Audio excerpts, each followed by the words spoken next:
அஸ்ஸலாமு அலைக்கும் வரஹ்மத்துல்லாஹி வபரகாத்துஹு.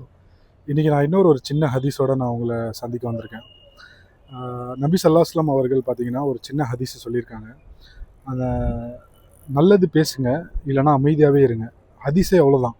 எந்த அளவுக்கு சின்ன ஹதீஸ்ன்னு பார்த்தீங்கன்னா, அது ரொம்ப ரொம்ப சின்ன ஹதீஸ் தான். ஆனால் அது ஃபாலோ பண்ணுறதுன்றது ரொம்ப ரொம்ப கடினமானது.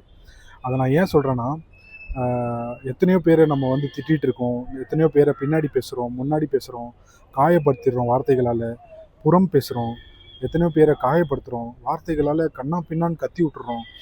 இது எல்லாமே அந்த நேரத்தில் நம்ம பொறுமையாக இருக்கிறதுக்கு ரொம்ப ரொம்ப கஷ்டம். ஆனால் நம்ம பக்கம்தான் நியாயம் இருக்கும்.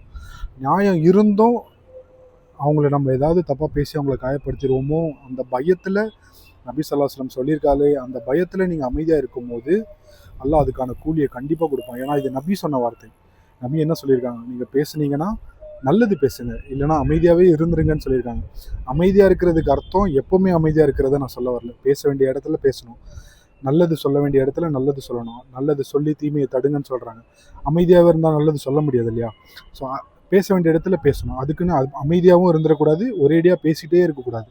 ஸோ இது ரெண்டுத்தையும் நம்ம பின்பற்றுறதுக்கு தான் அல்லாஹ் இந்த அழகான நபி ஸல்லல்லாஹு அலைஹி வஸல்லம் மூலிமா நம்மளுக்கு ஒரு ஹதீஸை கொடுத்துருக்கான். இந்த மாதிரி ஒரு சின்ன சின்ன ஹதீஸுங்களை நம்ம ஃபாலோ பண்ணுறதுன்றது ரொம்ப ரொம்ப கஷ்டம். யார்கிட்டயாவது கேட்டாங்கன்னா என்ன சொல்லுவாங்க, இதெல்லாம் ஒரு இது இது இது என்ன ஒரு பெரிய விஷயமா, அமைதியாக இருக்கிறதுலாம் ஒரு விஷயமான்றது அளவுக்கு சொல்லுவாங்க. ஆனால் அது ரொம்ப ரொம்ப பெரிய விஷயந்தான். அது அனுபவிக்கிறவங்க, மற்றவங்க யாராவது திட்டும் போது அமைதியாக இருக்கிறது, யாராவது ஏதாவது கத்திட்டாங்கன்னா அமைதியாக இருக்கிறது, நியாயம் நம்ம பக்கம் இருக்கும் போதும் நம்ம அமைதியாக போகிறது, எதுவுமே பதில் பேசாமல், அது அனுபவிக்கிறவங்களுக்கு மட்டும்தான் தெரியும். அல்லாஹ் இந்த ஒரு குணத்தை, அமைதியாக இருக்கிற ஒரு குணத்தை, நல்லது பேசுகிற ஒரு குணத்தை அல்லாஹ் நம்ம எல்லாருடைய மனசுலையும் அல்லாஹ் போடுவானாக, அந்த தௌஃபீக்கை கொடுப்பானாக. பாரக்கல்லாஹு ஃபீக்கும். அஸ்ஸலாமு அலைக்கும்.